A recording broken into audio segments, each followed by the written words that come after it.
السلام عليكم ورحمة الله وبركاته. وعليكم السلام ورحمة الله وبركاته. أعوذ بالله من الشيطان الرجيم. بسم الله الرحمن الرحيم. ولما دخلوا على يوسف آوى إليه أخاه قال إني أنا أخوك فلا تبتئس بما كانوا يعملون. فلما جهزهم بجهازهم جعل السقاية في رحل أخيه ثم أذن مؤذن أيتها العير إنكم لسارقون. قالوا وأقبلوا عليهم ماذا تفقدون. قالوا نفقد صواع الملك ولمن جاء به حمل بعير وأنا به زعيم. قالوا تالله لقد علمتم ما جئنا لنفسد في الأرض وما كنا سارقين. قالوا فما جزاؤه إن كنتم كاذبين. قالوا جزاؤه من وجد في رحله فهو جزاؤه كذلك نجزي الظالمين.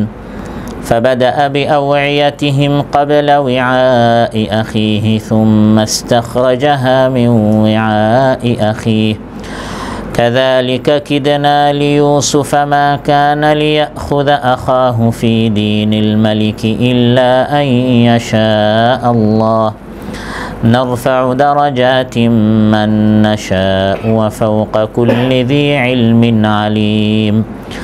قالوا إن يسرق فقد سرق أخ له من قبل فأسرها يوسف في نفسه ولم يبدها لهم قال أنتم شر مكانا والله أعلم بما تصفون. قالوا يا أيها العزيز إن له أبا شيخا كبيرا فخذ أحدنا مكانه إنا نراك من المحسنين. قال معاذ الله أن نأخذ إلا من وجدنا متاعنا عنده إنا إذا لظالمون. الله تعالى إرشاد করেন, আর যখন ইউসুফ আলাইহিস সালামের ভাইয়েরা তার নিকট প্রবেশ করল, তিনি তার সহোদর ভাই আপন ভাইকে বিনিয়ামিনকে তার নিকট বিশেষ স্থান দিলেন এবং তাকে বললেন, আমি তোমার আপন ভাই, সহোদর ভাই, অতএব সৎ ভাইয়েরা যা করছে তাতে তুমি দুঃখ পেও না। তারপর যখন ইউসুফ আলাইহিস সালাম তিনি তার ভাইদের মালপত্র প্রস্তুত করে দিলেন, তখন বাদশার পাত্রটি, পেয়ালাটি তার সহোদর ভাই অর্থাৎ বিনিয়ামিনের মালপত্রের মধ্যে রেখে দিলেন। তারপর যখন তারা যেতে লাগলো, একজন ঘোষক ঘোষণা করলো, হে কাফেলা, যাত্রী দল, তোমরা তো চোর। তারা তাদের দিকে ঘুরে ফিরে তাকালো এবং বলল, তোমরা কি হারিয়েছ? তারা বলল, আমরা বাদশার পেয়ালাটি, পান পাত্রটি আমরা হারিয়েছি, আর যে এটি নিয়ে আসবে তার জন্য এক উট বুঝা পুরস্কার রয়েছে এবং এর দায়িত্ব আমি নিয়েছি। তারা বলল, আল্লাহর কসম, তোমরা তো জানো যে আমরা মিশরের জমিনে ফাসাদ সৃষ্টি করতে আসি নাই এবং আমরা চোরও না। তারা বলল, যদি তোমরা মিথ্যাবাদী হও তাহলে তার শাস্তি কী? তারা বলল, যার মালপত্রে, মাল সামানের মধ্যে এই পেয়ালাটি পাওয়া যাবে তার শাস্তি হচ্ছে যে সেই হবে এর বদলা, এবং এভাবে জালিমদেরকে আমরা শাস্তি দিয়ে থাকি। ইউসুফ আলাইহিস সালামের নির্দেশে যখন তল্লাশি শুরু হলো, তখন তার সহোদর ভাইয়ের মালপত্র তল্লাশির আগে সৎ ভাইদের মালপত্র তল্লাশি করা শুরু হলো। তারপর বাদশার পেয়ালাটি তার আপন ভাই, সহোদর ভাইয়ের মালপত্র থেকে বের করলেন। এভাবেই আমি ইউসুফ আলাইহিস সালামের জন্য কৌশল করলাম, পরিকল্পনা করলাম। বাদশার প্রচলিত আইনে বিচার হলে তিনি তার ভাইকে তার নিকট আটক করে রাখতে পারতেন না, যদি আল্লাহ না চাইতেন। এভাবে আমি আল্লাহ তাআলা যাকে চাই তার মর্যাদা উঁচু করি, বুলন্দ করি। আর প্রত্যেক জ্ঞানীর উপর একজন মহাজ্ঞানী আল্লাহ তাআলা তো আছেনই। তারা বলল, এই বিনিয়ামিন যদি আজ চুরি করে থাকে, তাহলে এর আগে তার আরেক ভাই, সহোদর ভাই আছে, যার নাম ইউসুফ, সেও এর আগে চুরি করেছে। ইউসুফ আলাইহিস সালাম মনে মনে প্রকৃত বিষয়টি প্রকাশ করেননি তাদের সামনে, বরং তিনি গোপন করেছেন এবং মনে মনে বলেছেন, তো তোমাদের স্থান তো আজ অনেক নিকৃষ্টতম, আর তোমরা যা বলছো বিষয়ে আল্লাহ তাআলা অবগত আছেন, ভালোই জানেন। তারা বলল, হে আজিজ, তার একজন অতিশয় বৃদ্ধ বাবা রয়েছেন, খুব বেশি বৃদ্ধ, অতএব তার পরিবর্তে আপনি আমাদেরকে তার জায়গায় আটক করেন। আমরা দেখতে পাচ্ছি আপনি খুব ভালো এবং অনুগ্রহশীলদের মধ্যে একজন। ইউসুফ আলাইহিস সালাম বললেন, আমি আল্লাহর নিকট পানাহ চাচ্ছি, যার মালপত্রে পাওয়া গিয়েছে তাকে বাদ দিয়ে অন্য কাউকে আটক করলে তাহলে তো আমরা জালিমদের মধ্যে শামিল হয়ে যাব। আলহামদুলিল্লাহিল আল্লাম আল মালিকুল কুদ্দুসিস সালাম ওয়া আশহাদু আল্লা ইলাহা ইল্লাল্লাহ যুল জালালি ওয়াল ইকরাম ওয়াত তাওলি ওয়াল ইনআম ওয়া আশহাদু আন্না সাইয়্যিদানা ওয়া নাবিয়্যানা মুহাম্মাদান আবদুল্লাহি ওয়া রাসূলুহু বাদরুত তামাম ওয়া মিসকুল খিতাম ওয়া খায়রুল আনাম সাল্লাল্লাহু তাআলা আলাইহি ওয়া আলা আলিহি ওয়া সাহবিহি আজকা তাহিয়াতিন ওয়া আতারি সালাম, আম্মা বাদ।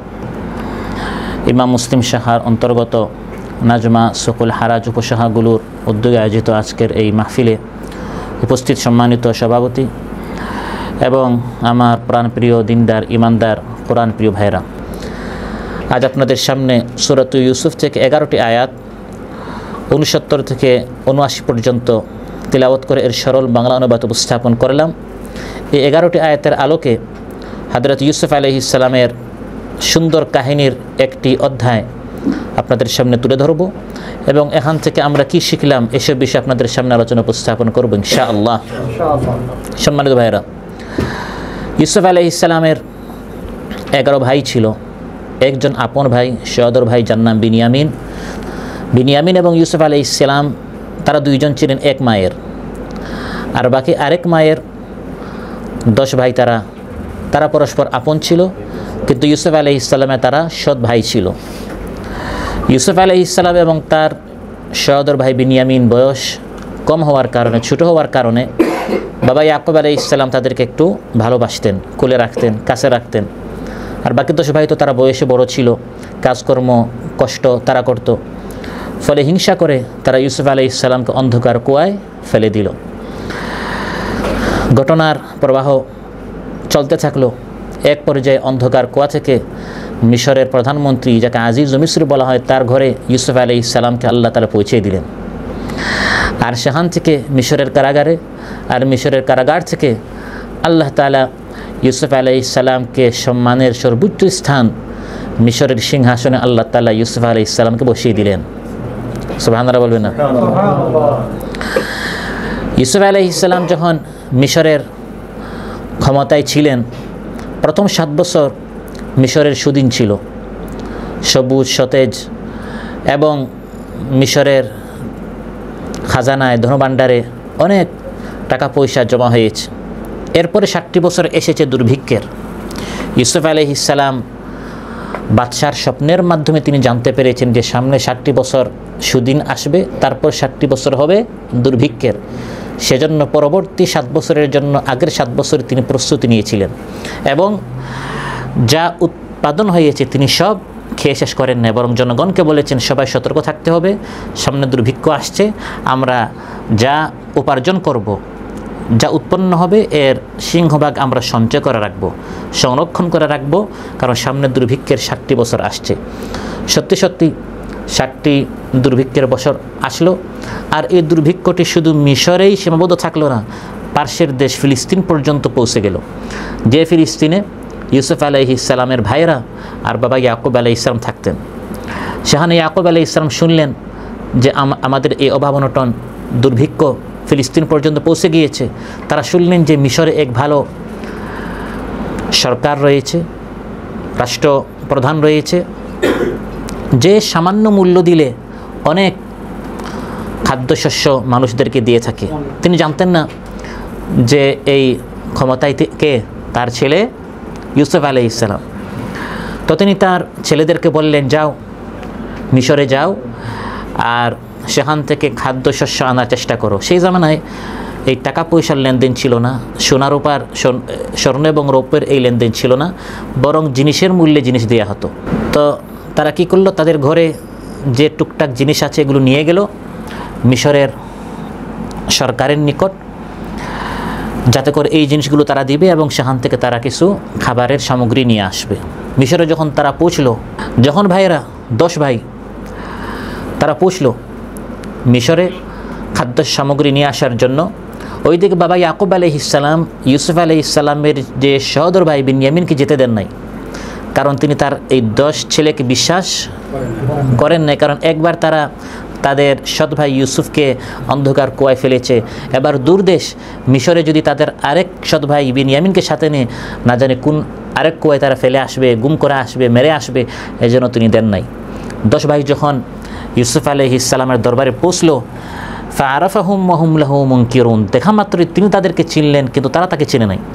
সুবহানাল্লাহ। তিনি কেন চিনলেন? তাফসিরে এসেছে, কারণ তারা তো যখন ইউসুফ আলাইহিস সালামকে অন্ধকার কুয়ায় ফেলেছিল তখনই তাদের বয়স বেশি ছিল, এখন যৌবন থেকে তারা বৃদ্ধকালে পৌঁছেছে। কিন্তু ইউসুফ আলাইহিস সালামের বয়স তখন 7-8 বছর ছিল, তার দাড়ি ছিল না, বয়স কম ছিল, এখন তিনি যুবক হয়েছেন। তো বাচ্চাকে 20 বছর পর বা 25-30 বছর পর চেনা যায় না, কারণ তার মূল আকৃতি কী হয়ে গিয়েছে, পরিবর্তন হয়ে গিয়েছে।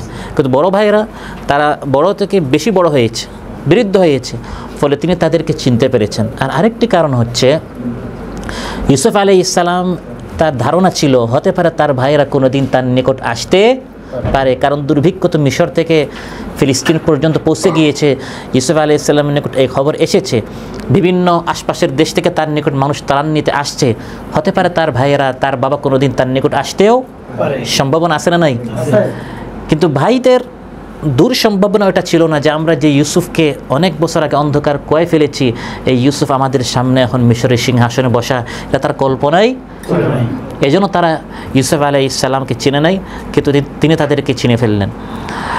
ইউসুফ আলাইহিস সালাম দেওয়ার ক্ষেত্রে একটি নিয়ম করেছিলেন যে যারাই ত্রাণ নিতে আসবে প্রত্যেককে এক উটের পিঠে যত বোঝা হয় এতটুকু তিনি দিবেন, এর বেশি দিবেন না।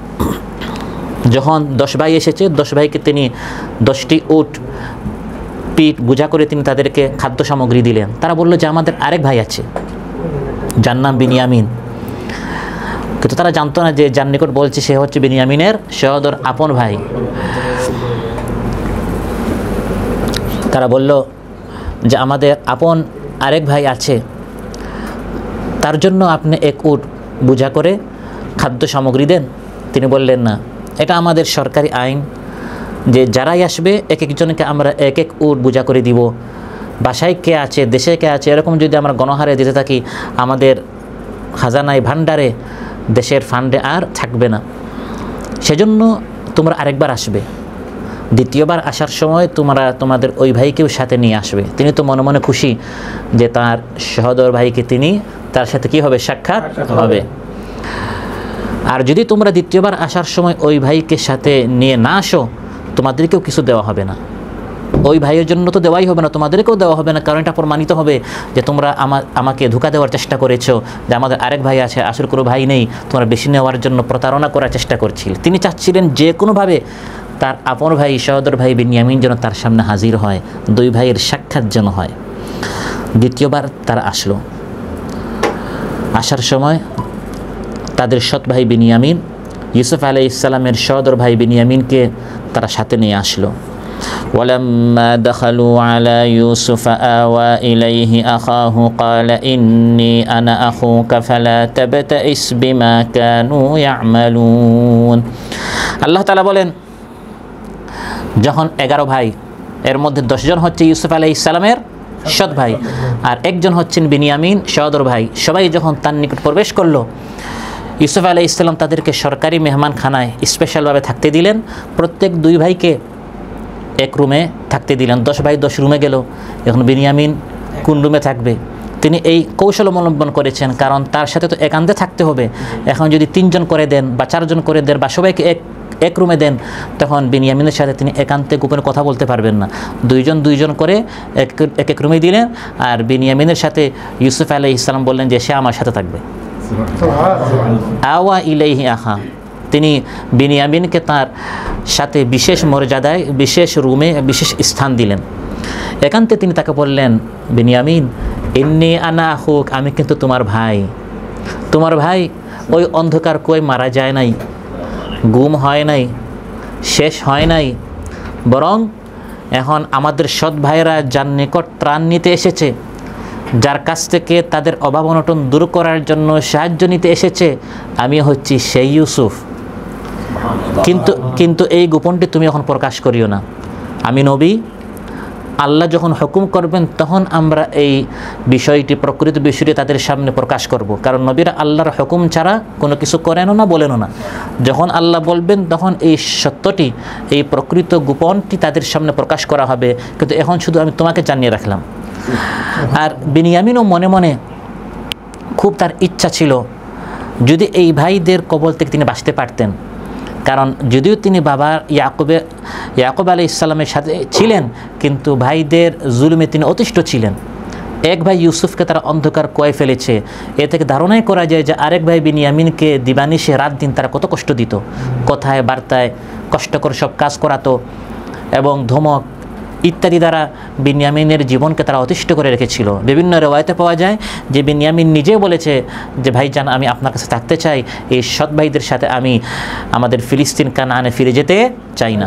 তখন তিনি বললেন, ফালা তাবতাইস বিমা কানু ইয়ামালুন, তাদের কাজকর্ম জুলুমের কারণে তুমি আর দুঃখ করিও না, টেনশন করিও না, দুশ্চিন্তা করিও না। এখন থেকে তুমি আমার, আমি তোমার, আমরা একসাথেই থাকবো। সুবহানাল্লাহ। এখন একসাথে থাকতে হলে একটা কৌশল তো করতে হবে। ভাইদেরকে যদি আমি বলি যে এই বিনিয়ামিন আমার সাথে থাকবে, তারা তো আর দিবে না। কারণ আমি যে তোমার ভাই, তুমি যে আমার ভাই, এটা তো এখনও কি হয় নাই, প্রকাশ হয় নাই। এভাবে বললে তো তারা দিবে না। আর ওইদিকে প্রথমবার যখন তারা এসেছিল, তারা বিনিয়ামিনকে সাথে আনে নাই। মূলত বাবা ইয়াকুব আলাইহিস সালাম আসতে দেয় নাই, কারণ বিনিয়ামিনের প্রতি অনেক কি ছিল, স্নেহ ছিল। দ্বিতীয়বার যখন তারা আনতে গিয়েছিল তখন বাবা দিতে চাননি। তখন আল্লাহর নামে কসম করে তারা বিনিয়ামিনকে এনেছিল যে আমরা বিনিয়ামিনকে আপনার নিকট ফিরে আনব। তো সহজে তো বিনিয়ামিনকে তারা ইউসুফ আলাইহিস সালামের সাথে থাকতে দিবে না। এখন কৌশল কি করা যায়? ইউসুফ আলাইহিস সালাম এই কৌশল করলেন। আর মূলত এই কৌশলটা আল্লাহর নির্দেশে ছিল, এটা আল্লাহর হুকুম ছিল। সেটা কি? যে একটি নাটক করা হবে। সেটি হচ্ছে বাদশার স্পেশাল যে পেয়ালা, পান পাত্র, যেটা বাদশা পান করেন, সোয়া আল মালিক, সিকায়া, দুটি শব্দ কোরআনে এসেছে। এই পেয়ালা ছিল স্বর্ণের বা রৌপ্যের, তাফসিরে এসেছে, অত্যন্ত দামি। বাদশার স্পেশাল যে পেয়ালা, যেটাতে তিনি পান করতেন, এটা হেরে গেছে, এরকম ঘোষণা করা হবে। আর ইউসুফ আলাইহিস সালামের নির্দেশে এই পেয়ালাটি বিনিয়ামিনের মালপত্রে রাখা হবে, গোপন করে রাখা হবে। তারপর বলা হবে এটা হেরে গেছে, কে জানে চুরি করেছে। আর তখন আপনার এই আইন ছিল ইব্রাহিম আলাইহিস সালামের শরীয়তে, দিনে এই আইন ছিল, যে চুরি করে, যে কারো জিনিস চুরি করে, তার শাস্তি হচ্ছে তাকে আটক করে রাখা হবে। আমাদের দিন ইসলামে তার বিধান কি, তার হাত কাটা হবে। এক এক বিধান আল্লাহ তাআলা, এক এক শরীয়ত এক এক রকম। আল্লাহ তাআলা যে যুগে, যে কালে, যে স্থানে যেভাবে দিন প্রয়োজন, আল্লাহ তাআলা সেভাবে দিন দিয়ে থাকেন, বিধান দিয়ে থাকেন। সেই যুগে ছিল যে কেউ যদি কারো কোনো জিনিস নিয়ে থাকে, তাকে আটক করে রাখা হবে, সেই দেশে আটক করে রাখতে হবে। তো বিনিয়ামিন তার মালপত্রে বাদশার এই পেয়ালাটি গোপন করে রাখা হয়েছে, এটা যখন প্রমাণিত হবে তখন তাকে মিশরে আটক করে রাখতেই হবে।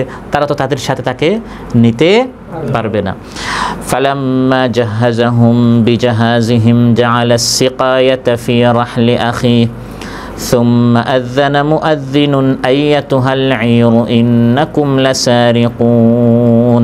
আল্লাহ তাআলা বলেন, 11 ভাই বিনিয়ামিন এবং সৎ ভাই সবার উটের পিঠে খাদ্য সামগ্রী, শস্য ইত্যাদি যখন ভরে দেয়া হলো এবং তারা যাওয়া শুরু করলো তাদের ফিলিস্তিনের দিকে, কানানের দিকে। ফিলিস্তিনের এক শহর কানান, ওই কানানে তারা থাকতো। তখন ইউসুফ আলাইহিস সালাম গোপনে তার নির্দেশে বাদশার সিকায়া, পেয়ালা, পান পাত্রটি ফি রাহলি আখি, তার সহোদর ভাই বিনিয়ামিনের মালপত্রের ভিতরে এটা রেখে দিলেন। তারা যখন যাওয়া শুরু করলো, একজন ঘোষক ঘোষণা করলো, সুম্মা আযানা মুআযযিন। মুআযযিন মানে কি? ঘোষক, নামাজের জন্য ঘোষণা করে। যেন কোরআনের মধ্যে মুআদ্দিন বিভিন্ন অর্থে এসেছে। এক জায়গায় এসেছে হজের মুআদ্দিন, ইব্রাহিম আলাইহিস সালাম, মুআদ্দিন ফিন্নাসি বিল হাজ্জি, হে ইব্রাহিম হজের জন্য আদান দাও। তিনি কাবা ঘরের উপরে দাঁড়িয়ে আদান দিয়েছেন। কিয়ামত পর্যন্ত যারা উমরা বা হজ করতে যায় তাদের কানে আল্লাহ তাআলা ইব্রাহিম আলাইহিস সালাম ওই আদানটি পৌঁছে দিয়েছেন, এবং ওই আদানের জবাবে তারা বলে লাব্বাইক আল্লাহুম্মা লাব্বাইক, যে আমরা ওই আদানের লাব্বাইক আমরা কি করলাম, হাজির হলাম, উপস্থিত হলাম, জবাব দিলাম। সুবহানাল্লাহ। আর এখানে একজন ঘোষক মুআদ্দিন, ইউসুফ আলাইহিস সালামের পক্ষ থেকে একজন ঘোষক ঘোষণা করলো, হে যাত্রী দল তোমরা কিন্তু চোর।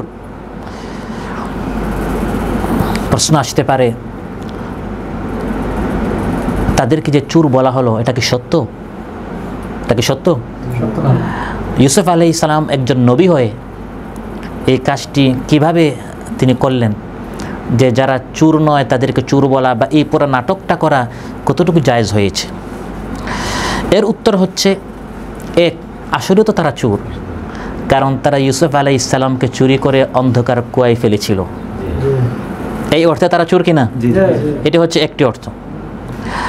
আরেকটি উত্তর হচ্ছে, যে ঘোষণা করেছে সে মনে প্রাণে জানতো আসলে এরা চোর, কারণ এই গোপন কৌশলটি শুধু ইউসুফ আলাইহিস সালাম আর বিনিয়ামিন জানতেন, আর কেউ জানতো না।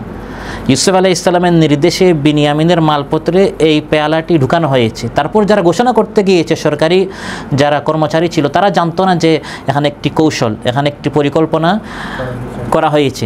তারা মনে প্রাণে ইউসুফ আলাইহিস সালামের নির্দেশে তাদেরকে চোর বলেছে, ঘোষণা করেছে যে তোমরা চোর। এই হিসাবে এটা মিথ্যা নয়। আর তৃতীয় যে উত্তর, সবচেয়ে নির্ভরযোগ্য উত্তর, সেটি হচ্ছে আল্লাহ যখন কোনো হুকুম করেন তখন ওই হুকুমটি ফরজ হয়ে যায়, এটা আর হারাম হয় না। আল্লাহ বলেছেন যে এটা আল্লাহর নির্দেশ, আল্লাহ সামনে বলেছেন কাযালিকা কিদনা লিইউসুফ, এই পুরা পরিকল্পনা কৌশলটি আমি ইউসুফকে করতে শিখিয়েছি। তাহলে এখানে সরকারি এই পেয়ালাটি বিনিয়ামিনের আসবাবপত্রে রাখা আমাদের জন্য চুরি হলেও, হারাম হলেও, দণ্ডনীয় অপরাধ হলেও হযরত ইউসুফ আলাইহিস সালামের জন্য এই কাজটি করা ফরজ হয়ে গেছে। যেমন আল্লাহ ছাড়া অন্যের সামনে সাজদা করা কি শিরক, কিন্তু আল্লাহ তাআলা যখন বলেছেন উসজুদু লি আদম, আদমের সামনে সাজদা করো, আমাদের জন্য যেটা নিষিদ্ধ এটা আল্লাহ তাআলা ফেরেশতাদের জন্য ফরজ করে দিয়েছেন। এখন যদি ফেরেশতারা বলেন না এটা শিরক, এটা হবে না, এটা আল্লাহর নির্দেশ। আমাদেরকে আল্লাহ বলেছেন ফাসজুদু লিল্লাহ, শুধু আল্লাহর সামনে সাজদা করো। আর ফেরেশতাদেরকে আল্লাহ বলেছেন আদমের সামনে, যে কাজটি আমাদের জন্য হারাম সে কাজটি ফেরেশতাদের জন্য ফরজ। আপনি স্বপ্নে দেখলেন যে আপনি আপনার ছেলেকে জবাই করছেন, স্বপ্নে দেখলেন, সকালে উঠে আপনি কি জবাই করা শুরু করবেন? কারণ আমরা স্বপ্নে যা দেখি এর কোনো আগামাতা নেই। কিন্তু ইব্রাহিম আলাইহিস সালাম স্বপ্নে দেখেছেন তিনি তার সন্তানকে জবাই করছেন। আমার আপনার জন্য সন্তান জবাই করা হারাম, যে হারাম কাজটি আল্লাহ আমাদের জন্য নিষেধ করে দিয়েছেন, এই কাজটি ইব্রাহিম আলাইহিস সালামকে করতে বলেছেন স্বপ্নের মাধ্যমে, বিধায় এটি তার জন্য হয়ে গিয়েছে ফরজ। তাহলে আমার আপনার জন্য এই ধরনের কোনো কাজ করা, কেউ চোর না তাকে চোর বলা বা কাউকে চোর বানানো নিষিদ্ধ হলেও যেহেতু ইউসুফ আলাইহিস সালামকে আল্লাহ হুকুম করেছেন, আমাদের জন্য নিষিদ্ধ কাজটি তাদের জন্য ফরজ হয়ে গিয়েছে। এখান থেকে বোঝা গেল নামাজ, রোজা, হজ, যাকাত মানে ইবাদত নয়। ইবাদত হচ্ছে আল্লাহর হুকুম মানা। যখন আল্লাহ নামাজ পড়তে বলবেন তখন নামাজ পড়াটা ইবাদত। আর তিনটি নিষিদ্ধ সময় আল্লাহ নামাজ পড়তে নিষেধ করেছেন, সূর্য ওঠার সময়, যখন মাথার উপর থাকবে, আর যখন সূর্য স্তমিত হবে। এই সময় নামাজ না পড়াটা কি ইবাদত। রমজান মাসে রোজা রাখাটা ইবাদত, ঈদের দিন রোজা না রাখাটা ইবাদত। আমাদের সামনে আল্লাহর সামনে সাজদা করাটা ইবাদত, ফেরেশতাদের জন্য আদম আলাইহিস সালামের সামনে সাজদা করাটা ইবাদত। আমাদের জন্য সন্তানকে জবাই না করা ইবাদত, ইব্রাহিম আলাইহিস সালামের জন্য সন্তান জবাই করার চেষ্টা করাটা কি ইবাদত। আমার আপনার জন্য এই ধরনের নাটক সাজানো, নাটক না করাটা ইবাদত, এটা আল্লাহর হুকুম। আর ইউসুফ আলাইহিস সালাম এভাবে যিনি চুরি করেন নাই তাকে চোর বানানো, এই নাটক করা, এই পরিকল্পনা আঁকা, এই ফন্দি করা, এই পুরাটা তার জন্য ইবাদত, কারণ এটা আল্লাহর হুকুম। সুবহানাল্লাহ। এবং সূরাতুল কাহফ লম্বা ঘটনা, সময় চলে যাবে। আল্লাহ তাআলা হযরত খিদির এবং মূসা আলাইহিস সালামের ঘটনা উল্লেখ করেছেন। বাহ্যিকভাবে শরীয়ত বিরোধী তিনটি কাজ হযরত খিজির করেছেন, কিন্তু এগুলো আমার আপনার জন্য অপরাধ হলেও হযরত খিদিরের জন্য প্রত্যেকটা ছিল ইবাদত। যেমন আপনি কোথাও যাচ্ছেন, একজন আপনাকে তার গাড়িতে উঠালো, ইহসান করলো আপনার উপর, আপনি তাকে কোনো ভাড়াও দেন নাই, সে ইহসান করে তার গাড়িতে আপনাকে উঠালো, আপনি উঠে যদি তার গাড়ির সিট, বেল্ট, গিয়ার কোনো কিছু আপনি নষ্ট করে দিলেন, তাকে আপনি ভালো কাজ করেছেন না মন্দ কাজ করেছেন? হযরত খিদির এই কাজ করেছেন। হযরত খিদির এবং মূসা আলাইহিস সালাম তারা সমুদ্রে গেলেন সফর করতে, সেখানে এক যাত্রী দল তাদের নৌকায় ইহসান করে তাদেরকে উঠালো। ইহসান করার দাবি হচ্ছে তাদেরকে সম্মান করা, তিনি উল্টা কী করলেন, তাদের নৌকাটি ছিদ্র করা শুরু করলেন। হযরত মূসা আলাইহিস সালাম অবাক হলেন, তারা ইহসান করে তাদের নৌকায় উঠালো, তাদের শুকরিয়া না করে আপনি উল্টা তাদের নৌকা ছিদ্র করছেন। তিনি বলেছেন যে এটি হচ্ছে মন্দের ভালো, এটি হচ্ছে এখানে দুটি মন্দ। সেটি কি? সামনে এক বাচ্চা আছে, ওয়ারাআহুম মালিকুন ইয়াখুযু কুল্লা সাফিনাতিন গাসবা, সামনে এক বাচ্চা আছে, যত ভালো নৌকা আছে সেসব নৌকাগুলো অন্যায়ভাবে নিয়ে নেয়। এখন একটি মন্দ হচ্ছে এটাকে ছিদ্র না করা, সামনে যখন বাচ্চার কবলে পড়বে সেটা নিয়ে নেবে। আরেকটি মন্দ হচ্ছে এটাকে ছিদ্র করা, ফলে তার হাতে যখন যাবে এটাকে সে যখন ছিদ্রওয়ালা নৌকা দেখবে সেটাকে ছেড়ে দিবে। ছিদ্র করাটাও মন্দ, আর ছিদ্র না করে বাচ্চার হাতে পড়ে এটাও মন্দ। দুই মন্দের মধ্যে মন্দের ভালো হচ্ছে এটাকে ছিদ্র করে বড় মন্দ থেকে এই নৌকাকে বাঁচানো। তারপর হযরত খিদির এবং মূসা আলাইহিস সালাম একটু সামনে গেলেন, গিয়ে এক বাচ্চাকে দেখলেন। হযরত খিদির বাচ্চাকে হত্যা করে ফেললেন। হযরত মূসা আলাইহিস সালাম অবাক হলেন, আপনি এভাবে এক শিশুকে নিরপরাধ তাকে হত্যা করলেন কেন? হযরত খিদির বললেন, কারণ এই বাচ্চা যদি বড় হতো কুসন্তান হতো, বাবা মার অবাধ্য হতো, এজন্য আগে ভাগে আমি তাকে খতম করে ফেললাম। আর একটু সামনে গেলেন, এগুলো সূরাতুল কাফের কাহিনী, এটা কোনো বানানো কাহিনী নয়। আর একটু সামনে গেলেন, গিয়ে দেখলেন একটি এলাকা, সেই এলাকাবাসীর নিকট তারা মেহমানদারি হতে চাইলেন, কিন্তু কেউ তাদের মেজবান হলো না। ওই এলাকার একটি দেয়াল পড়ে যাওয়ার উপক্রম, হযরত খিদির সেই দেয়ালকে দাঁড় করালেন, সুন্দর করে বানালেন। হযরত মূসা আলাইহিস সালাম অবাক হলেন, তারা আমাদের মেহমানদারি করলো না, আপনি উল্টা আগের নৌকাওয়ালারা ইহসান করলে আপনি ছিদ্র করলেন, আর এরা মেহমানদারি করলো না, আপনি তাদের ভেঙ্গে যাওয়ার দোষে পড়ার উপক্রম দেয়ালটা আপনি ঠিক করে দিলেন। তিনি বললেন যে এই দেয়ালটি হচ্ছে দুই ইয়েতিমের এবং তাদের বাবা হচ্ছে নেককার, এবং এই দেয়ালের নিচে তাদের জন্য নেককার বাবা খনি রেখে গিয়েছে। এখন যদি এটা ধসে পড়ে, এই পরিত্যক্ত এলাকা থেকে এই খনিটি সম্পদটি ইয়েতিম বাচ্চাদের হাতছাড়া হয়ে যেতে পারে, সেজন্য আমি দেয়ালটি দাঁড় করিয়েছি এই সম্পদটি সেফ সংরক্ষণ করে রাখার জন্য। শেষে বলেছেন, ওয়ামা ফাআলতুহু আন আমরি, এই তিনটি কাজ আমি আমার ইচ্ছা দ্বারা করি নাই, এগুলো আল্লাহ আমাকে করতে বলেছেন। যেহেতু আল্লাহর নির্দেশে করেছি, অতএব ওই শিশু হত্যাটি আমার জন্য ফরজ ছিল, ইবাদত ছিল। আরেকজনের জন্য এটাকে হারাম, তার জন্য এটা ফরজ ছিল। নৌকায় উঠেছেন অন্যায়ভাবে, কারণ নৌকা ছিদ্র করা আমাদের জন্য নিষিদ্ধ হলেও হযরত খিদির যেহেতু আল্লাহর হুকুম করেছেন, এটা তার জন্য কী ছিল? ফরজ ছিল। তাহলে বোঝা গেল এখানে তিনি যে তাদেরকে চোর বলেছেন, বা এই জিনিসটি বাচ্চার পেয়ালাটি যে তিনি হযরত বিনিয়ামিনের মালপত্রে রেখেছেন, এটা আল্লাহর হুকুমে ছিল বিধায় এখানে অন্যায় কোনো কাজ তিনি করেন নাই।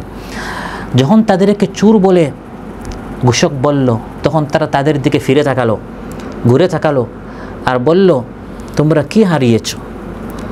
তারা যে আসলে চোর না, এটা তারা প্রমাণ করার জন্য তারা তাদের দিকে ফিরে তাকিয়েছে। কারণ চোর পালাবার চেষ্টা করে, দূরে যাওয়ার চেষ্টা করে, কোনো রকম সামানটা নিয়ে যেন আমি পালিয়ে যাই, বেঁচে যাই। কিন্তু তারা ও আকবালু ও আদবারু নয়, দূরে যায় না, বরং তার কাছে এসেছে। তোমরা কি হারিয়েছ? আমরা কি চুরি করেছি এটা তারা বলে না, কারণ তারা তো চুরি করে নাই। তারা বলেছে তোমরা কি হারিয়েছ? তখন বলা হলো যে বাদশার পেয়ালাটি আমরা হারিয়েছি, আমরা পাচ্ছি না। এটি একদিকে বাদশার পেয়ালা ছিল, এটা স্বর্ণের রৌপ্যের ছিল, বাচ্চা এটাতে পান করত, দামি জিনিস বিদায় এটার জন্য তল্লাশি করা হচ্ছে। আর এটা দিয়ে মেপে মেপে ওই যে উটের বোঝা করে করে সবাইকে খাবার দেওয়া হতো, ত্রাণ দেওয়া হতো, এটা এই পেয়ালায় মেপে মেপে দেওয়া হতো। এই জন্য এটা খুব দামি ছিল, এবং এটা মানে খোঁজা শুরু হলো। বলা হলো যে আমরা বাদশার পেয়ালাটি হারিয়েছি, আর যে তল্লাশির আগে এই পেয়ালাটি নিয়ে আসবে তার জন্য পুরস্কার হিসাবে এক উট এর পিঠে যত খাবার শস্য জায়গা হয় এক ইট বুঝা তাকে পুরস্কার দেয়া হবে। এই আয়াত দ্বারা প্রমাণিত হয় যে কোনো নির্দিষ্ট কাজের জন্য মজুরি কিংবা পুরস্কার নির্ধারণ করে যদি কেউ ঘোষণা করে যে যে ব্যক্তি এ কাজ করবে সে এই পরিমাণে মজুরি কিংবা পুরস্কার পাবে, তবে এটা জায়েজ আছে, যেটা আমাদের লেনদেনে এটা প্রচলিত। ভাই আমার আইডি হেরে গিয়েছে, আমি আমার পাসপোর্টটি খুঁজে পাচ্ছি না, এটা যদি কেউ এনে দেয় তার জন্য 500 রিয়াল আমি পুরস্কার দিব। মাসআলা, এই কাজ করা কি জায়েজ? বলে এই কাজ করা জায়েজ।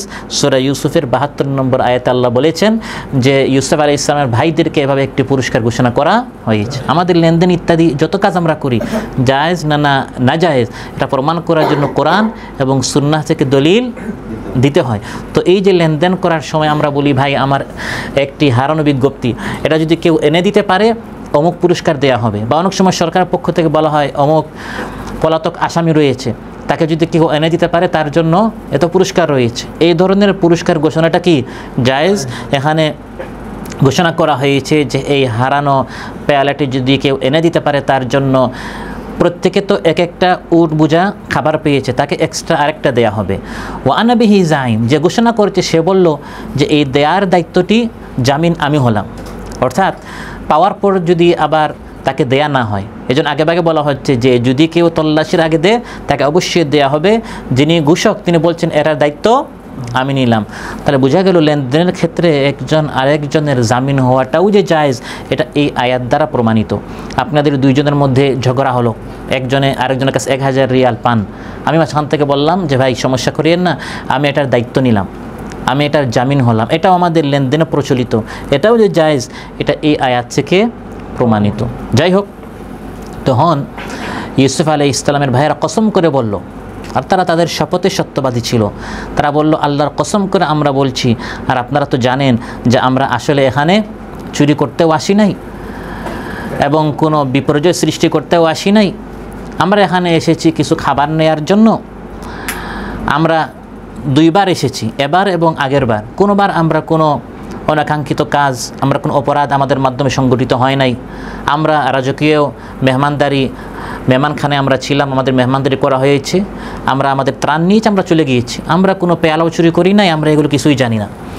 তখন এই ঘোষক বলল আচ্ছা সত্যি সত্যি যদি তোমাদের এই আসবাবপত্র যখন আমরা তল্লাশি করব সেখানে যদি পাওয়া যায় তোমরা মিথ্যাবাদী, এটা যদি প্রমাণিত হয় তাহলে যার আসবাবপত্রে পাওয়া যাবে তার শাস্তি কি? তাদের কাছ থেকেই শাস্তিটা বলানো হচ্ছে। এটি সব আল্লাহ করেছেন, সুবহানাল্লাহ। ইউসুফ আলাইহিস সালামকে অন্ধকার কুয়া থেকে আল্লাহ এখানে বসিয়েছেন, আর বিনিয়ামিনকেও ইউসুফ আলাইহিস সালামের সাথে রাখার জন্য এই পুরা কৌশলটি আল্লাহ করাচ্ছেন। এই ঘোষকের জবান থেকে এই কথা আল্লাহ এই জন্য বের করিয়েছেন, কারণ যখন প্রমাণিত হবে যে বিনিয়ামিনের মালপত্রে রয়েছে, তখন যদি ভাইরা বলে যে আমরা দ্বীনে ইব্রাহিমের ওই আইন আমরা মানি না, আমরা মানি মিশরের আইন, কারণ মিশরের আইনে যে চুরি করে তাকে বেত্রাঘাত করা হবে এবং জরিমানা তার কাছ থেকে নেওয়া হবে, তাহলে বিনিয়ামিন বেত্রাঘাত তাকে করা হবে, জামিন দিয়ে সে আবার ভাইদের সাথে চলে যাবে। কিন্তু আল্লাহর নাজিলকৃত যে দিন ইব্রাহিম আলাইহিস সালাম ইয়াকুব আলাইহিস সালামের উপর, সেই দিনে হচ্ছে যে চুরি করবে তাকে আটক করে রাখতে হবে। এখন বিচার করার আগেই বলা হচ্ছে যে যদি তোমাদের সাথে এটা পাওয়া যায় তাহলে কোন আইনে বিচার করা হবে, মিশরের প্রচলিত আইনে, মানবরচিত আইনে, না আল্লাহর নাজিলকৃত আইনে? তখন তারা নিজেরাই বলছে না আল্লাহর নাজিলকৃত আইনে, মিশরের প্রচলিত আইন দ্বারা না।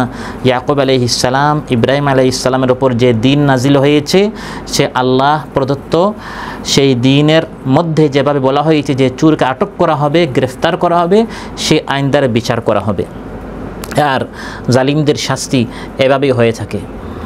তল্লাশি শুরু হলো। তল্লাশির সময় আগে সৎ যে 10 ভাই আছে তাদের মালপত্র চেক করা হলো, তল্লাশি করা হলো, কারণ আগে যদি বিনিয়ামিনেরটা তল্লাশি করে সেখান থেকে বের করে ফেলেন তাহলে বলা হবে এগুলি সব আগে থেকে কি পরিকল্পনা, প্ল্যান করা হয়েছে, এগুলো সব আল্লাহ শিখিয়ে দিয়েছেন। فبدأ بأوعيتهم قبل وعاء أخيه ثم استخرجها من وعاء أخيه।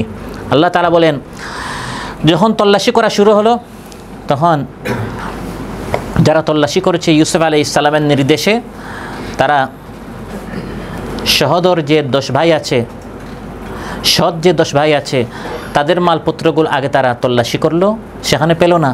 শেষে 11 নম্বরে সহোদর ভাই বিনিয়ামিন আলাইহিস সালামের মালপত্র যখনই তল্লাশি করতে লাগলো, তুম্মাস্তাখরাজা, সেখান থেকে পেয়ালাটি তারা বের করলো। যখনই বের হলো তখন বিনিয়ামিনকে তাদের কথা অনুযায়ী এখন কি করতে হবে?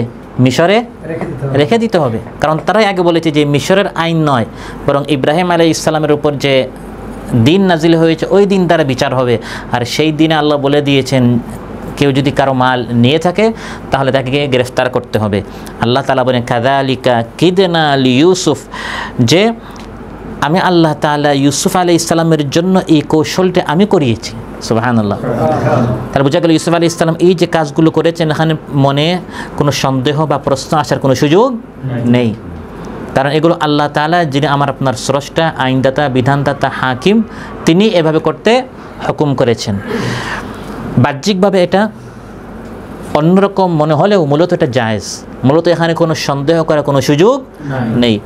এখান থেকে জানা গেল কোনো সঠিক উদ্দেশ্য সাধনের জন্য এই ধরনের কৌশলের পথ অবলম্বন করা জায়েজ, যার বাহ্যিক রূপ হচ্ছে এক ধরনের বাহানা বা ফন্দি, কিন্তু শর্ত হচ্ছে এই কৌশল পথটি যেন কোনো শরঈ নিয়মের পরিপন্থী না হয়।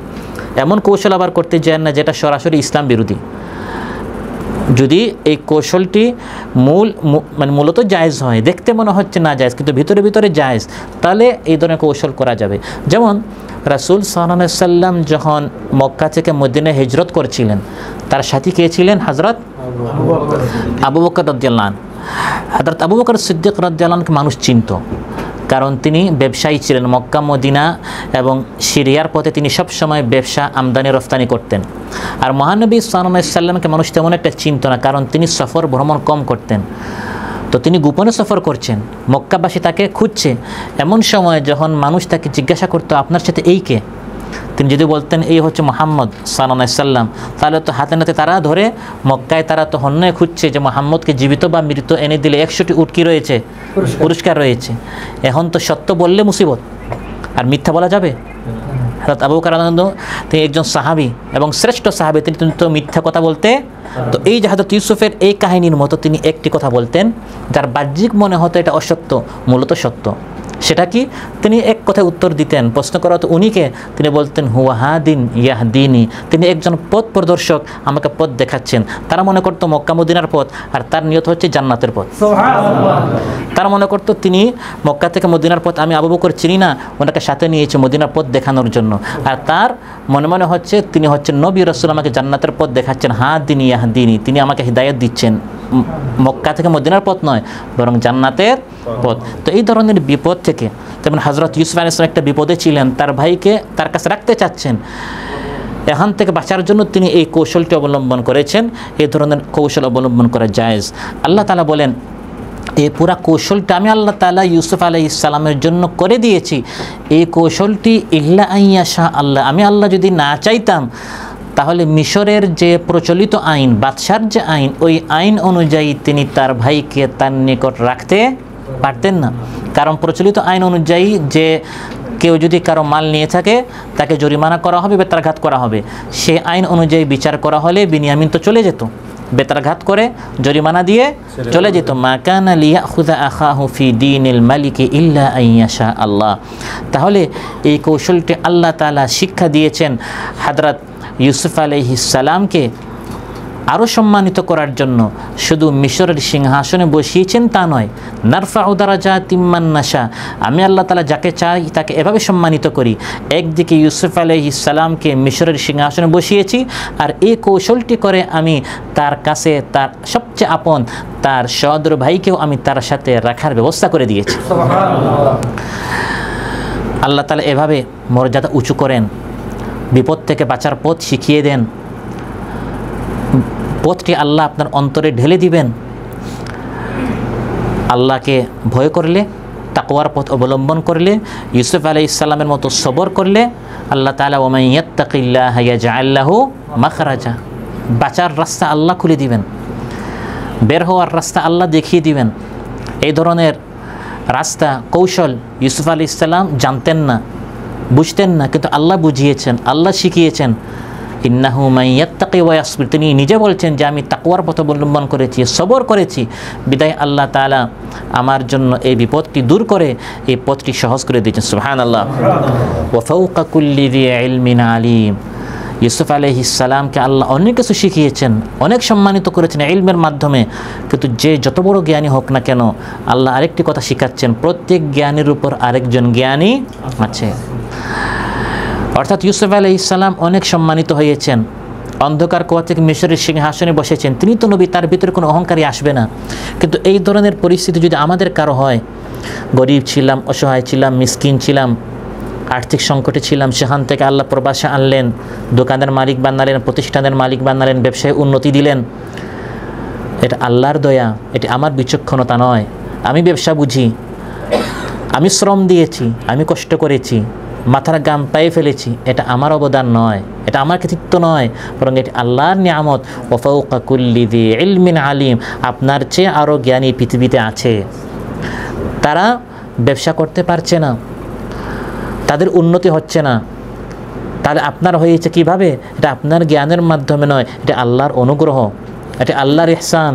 কারণ ধনী হয়ে বলেছিল ইন্নামা উতিতুহু আলা ইলমিন ইনদি, এটা আমার জ্ঞানের মাধ্যমে আমি পেয়েছি। নাউযু বিল্লাহ। যখনই নিজেকে বড় মনে করেছে, উপরে উঠানোর চেষ্টা করেছে, আল্লাহ তাকে নিচে নামিয়েছেন। ফাখাসাফনা বিহি ওয়া বিদারিহিল আরদ, তার প্রাসাদ শুদ্ধ আল্লাহ তাকে জমির নিচে ধসে ধ্বংস করে দিয়েছেন। কেউ যদি উপরে উঠতে চায়, তার ইলমের বাহাদুরি, সংখ্যাধিক্যের বাহাদুরি, টাকা পয়সার বাহাদুরি, ব্যবসা বাণিজ্যের বাহাদুরি, প্রমোশনের বাহাদুরি, যখনই উঠতে যাবে তখন আল্লাহ নামিয়ে দেন। আর কেউ যদি নিজেকে ছোট মনে করে, মান তাওয়াদা লিল্লাহি রাফাআহুল্লাহ, অনেক কিছু জানে, তারপরেও সে মানুষের সামনে এমনভাবে নিজেকে প্রকাশ করে আমি আসলে কিছু জানি না, আনতুমুল ফুকারা ইলাল্লাহ, আল্লাহ আমাকে অনেক কিছু দিয়েছেন, তারপরেও আমি আল্লাহর সামনে একবারে ফকির, আল্লাহ হচ্ছেন ধনী, আমি ইলমের দিক দিয়ে ফকির, আমি অর্থের দিক দিয়ে ফকির, সব দিক দিয়ে আমি ছোট। তুমি যাকে বড় বলো বড় সেই নয়, লোকে যাকে বড় বলে বড় সেই হয়। একটি বৃক্ষে, একটি গাছে যখন ফল বেশি হয়, নত হয়, তখন সে উঁচু হয় না, তখন সে তার মাথা উঁচু করে না, বরং সে নত করে। অতএব ইউসুফ আলাইহিস সালাম সম্মানের সর্বোচ্চ শিখরে পৌঁছে গেলেন, তারপরেও তার মাথা নত ছিল। কিয়ামত পর্যন্ত এই ঘটনা থেকে আল্লাহ আমাদেরকে শিক্ষা দিচ্ছেন, আমরাও যদি কেউ কোনো ক্ষেত্রে, ইলমের ক্ষেত্রে হোক, সন্তানের আধিক্যের দিক দিয়ে হোক, ব্যবসা বাণিজ্যের উন্নতির দিক দিয়ে হোক, চাকরির ক্ষেত্রে প্রমোশনের দিক দিয়ে হোক, কেউ যত উপরে উঠুক না কেন, ওয়া ফাওকা কুল্লি যি ইলমিন আলিম, আপনার জ্ঞানের উপরে আরও বড় জ্ঞানী আছে। সব কিছু কেউ পৃথিবীতে জানে না। আপনি কোনো এক ক্ষেত্রে আমার থেকে বড় জ্ঞানী, আবার অন্য শাস্ত্রে আমি আপনার থেকে বেশি জানি, আরেক শাস্ত্রে আরেকজন বেশি জানে। এই পৃথিবীতে প্রত্যেকেই কেউ না কারো কাছে আপনি আটকা আছেন। অতএব ইলমের বাহাদুরি করা যাবে না, কোনো একটি শাস্ত্রে, কোনো একটি বিষয়ে আপনি আরেকজনের চেয়ে কম জানেন। প্রিয় ভাইরা, যখন ভাইদের সামনে এটি স্পষ্ট হলো যে এই বিনিয়ামিন, যাকে আমরা সাথে আনলাম, বাবার নিকট আবদার করে যে ভাইকে আমাদের সাথে আসতে দেন, সে এত বড় অপমানজনক কাজ করলো, সে এই পেয়ালাটি চুরি করলো, তখন তারা ইউসুফ আলাইহিস সালামের সামনেই এই বিনিয়ামিনের বিষয়ে তারা গালমন্দ করা শুরু করলো। আর ঘটনাক্রমে তারা একটি সাংঘাতিক কথা বলে ফেললো। তারা বলল, শুধু এই বিনিয়ামিন যে চুরি করেছে তা নয়, তার আরেক সহোদর ভাই ছিল ইউসুফ, সেও চুরি করেছে। নাউযু বিল্লাহ। ক্বালু ইন ইয়াসরিক ফাকাদ সারাকা আখুল লাহু মিন ক্বাবল, তারা এই বাদশার সামনে বেশি পবিত্র এবং এই চুরির সাথে তাদের কোনো সম্পর্ক না, এটা বুঝাতে গিয়ে বললো যে আমরা 10 ভাই কিন্তু আপন ভাই, আমরা হচ্ছে সহোদর ভাই, আর এ হচ্ছে আমাদের সৎ ভাই। এবং সে কেন, তারা 2 ভাই। সে আজকে যেমন চুরি করেছে, তার আরেক ভাই হচ্ছে, তার নাম ইউসুফ, সেও অনেক আগে চুরি করে। এটা সম্পূর্ণ একটি মিথ্যা। তারা নিজেদেরকে পবিত্র বানাতে গিয়ে, পবিত্র দাবি করতে গিয়ে তাদের জবান থেকে এই কথা বের হয়ে গেল। তারা এই ইউসুফকে চুরি করে বাবার কাছ থেকে অন্ধকার কুয়ায় ফেললো, আর এখন ইউসুফ আলাইহিস সালামকে বিন্যামিনের সাথে তারা চুর সাব্যস্ত করছে মিশরের সিংহাসনে বসা ইউসুফ আলাইহিস সালামের সামনে। ইউসুফ আলাইহিস সালাম তখনই প্রকৃত সত্য বলতে চাইছেন, কিন্তু না, যেহেতু আল্লাহ এখনও অনুমতি দেন নাই যে তাদের সামনে নিজের পরিচয় তুলে ধরেন। ফাআসাররাহা ইউসুফু ফি নাফসিহি ওয়া লাম ইউবদিহা লাহুম। আল্লাহ তাআলা বলেন ইউসুফ আলাইহিস সালাম প্রকৃত বিষয়টি তাদের সামনে প্রকাশ করেন নাই, বলে শোনো তোমরা যে ইউসুফের কথা বলছো আমি হচ্ছে সেই ইউসুফ, তোমরা কাকে চোর বলছো, এসব কথা তিনি বলেন নাই, কারণ তখন আল্লাহর পক্ষ থেকে পারমিশন আসে নাই। মনে মনে তিনি বলেছেন আনতুম শাররুম মাকানা, তোমরা কিন্তু অতি নিকৃষ্টতম স্থানে। এখন যদি আমি চাই ইশারার মধ্যে তোমাদেরকে ওই আগের অপরাধের কারণে শেষ করে দেয়া যায়। ওয়াল্লাহু আ'লামু বিমা তাসিফুন, কিন্তু আল্লাহ তাআলা জানেন তোমরা যা বলছো এটা যে সম্পূর্ণ মিথ্যা, এটা আল্লাহ তাআলা ভালোই জানেন। তোমরা আমার বাবার কাছ থেকে আমাকে চুরি করেছো, আর এখন অন্যায়ভাবে আমাকে চোর তোমরা দাবি করছো। তোমরা যে কত বড় অপরাধী এটি সব আল্লাহ জানেন। আমি এখনই চাইলে সব ফাঁস করে দিতে পারি, কিন্তু আল্লাহর পক্ষ থেকে পারমিশন আসে নাই। তারপর তারা ইউসুফ আলাইহিস সালামের নিকট এই আবদার করলো যে হে আজিজ রাহমাকাল্লাহ, এই বিনিয়ামিনের এক অতিশয় বৃদ্ধ বাবা রয়েছে, অর্থাৎ তাদের বাবার কথা ইয়াকুব আলাইহিস সালামের কথা, যিনি বয়সে একবারে খুব বৃদ্ধ হয়ে গিয়েছিলেন, আর ইউসুফ আলাইহিস সালামের বিরহে কান্না করতে করতে তিনি প্রায় অন্ধ হয়ে গিয়েছিলেন। তারা বলল যে আমরা আসার সময় বাবার কাছে কসম করে এসেছি যে এই বিনিয়ামিনকে আমরা ফিরিয়ে দিব, আপনি দয়া করে আমাদের 10 ভাইয়ের মধ্য থেকে একজনকে রেখে দেন আর এই বিনিয়ামিনকে আমাদের সাথে যেতে দেন। ফাখুদ আহাদানা মাকানা ইন্না নারাকা মিনাল মুহসিনিন, আমরা দেখতে পাচ্ছি আপনি খুব সৎকর্মশীল, আপনি খুব নেককার, খুব বুজুর্গ, কারণ আপনি উট বুঝা করে করে আমাদেরকে এত ত্রাণ দিচ্ছেন, এত শস্য দিচ্ছেন, এত কিছু দিতে পারেন, তাহলে এই কাজটা আমাদের করে দেন যে এই বিনিয়ামিনের পরিবর্তে আপনি আমাদের একজনকে আটক রাখেন, তাকে ছেড়ে দেন। তিনি বললেন না, আমি আল্লাহর নিকট আশ্রয় চাচ্ছি, এই জুলুম তো আমি করতে পারি না। অন্যায় করবে একজন, গ্রেফতার করবো আরেকজনকে, এই বিনিয়ামিনকে রাখার জন্য এই পুরা কৌশল করলাম, আর এখন তোমাদের চেহারা দেখার জন্য তোমাদেরকে আমি আটক রাখবো। মাআদাল্লাহি আন নাখুযা ইল্লা মা ওয়াজাদনা মাতাআনা ইনদা ইন্না ইযাল লাযালিমুন, এই কাজ করলে তো আমি জালিম হয়ে যাব। অন্যায় করেছে একজন, গ্রেফতার করলাম আরেকজনকে। তিনি এই কথা দেশের আইনের কথা তাদেরকে শুনিয়েছেন, কিন্তু মনে মনে উদ্দেশ্য কি, এই বিনিয়ামিনকে নিজের কাছে রাখাই হচ্ছে এই পুরা পরিকল্পনার উদ্দেশ্য। অতএব আমি আপনি যদি আল্লাহর জন্য হয়ে যাই, আল্লাহ তাআলা আপনার জন্য পরিকল্পনা করবেন, আল্লাহ তাআলা আপনার হয়ে যাবেন। মানলাহুল মাওলা ফালাহুল কুল, যার জন্য মাওলা রব হয়ে যান তার জন্য সবাই হয়ে যায়। তখন আল্লাহ তাআলা কুন ফায়াকুন বলবেন, হয়ে যা। আপনার আইডি হচ্ছে না, আপনি চাকরি পাচ্ছেন না, কাজ করে বেতন আপনি টাকা পাচ্ছেন না, বা কাজের সন্ধান করে আপনি কাজ পাচ্ছেন না, ব্যবসায় আপনার দোষ নেমেছে, দীর্ঘদিন যাবৎ বিবাহ করেছেন সন্তান হচ্ছে না, বা সন্তান আপনার কথা শুনছে না, কুসন্তান হয়ে গিয়েছে, পৃথিবীর মানুষ আপনাকে অসহায় করে দিয়েছে, নিরাশ করে দিয়েছে, হতাশ করে দিয়েছে, আপনার বাঁচার উপায় নেই। আপনি তো হযরত ইউসুফ আলাইহিস সালামের অন্ধকার কুয়া থেকে তেমন গভীর কোনো অন্ধকার কুয়ায় আপনি এখন নিক্ষিপ্ত হন নাই, নিরাশ হবেন কেন, হতাশ হবেন কেন? যে আল্লাহ তাআলা হযরত ইউসুফ আলাইহিস সালাম যেটা স্বপ্নেও দেখেন নাই সেগুলো আল্লাহ বাস্তবায়ন করে দিলেন।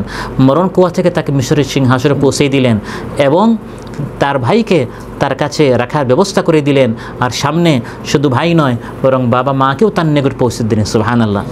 সে আল্লাহর খাজানায় আপনার চাকরি আছে, আপনার নেক সন্তান আছে, এবং নিঃসন্তান হলে সন্তানের ব্যবস্থা আছে, ব্যবসায় দোষ নেমেছে, ব্যবসায় উন্নতি হবে, সবে আল্লাহর নিকট রয়েছে।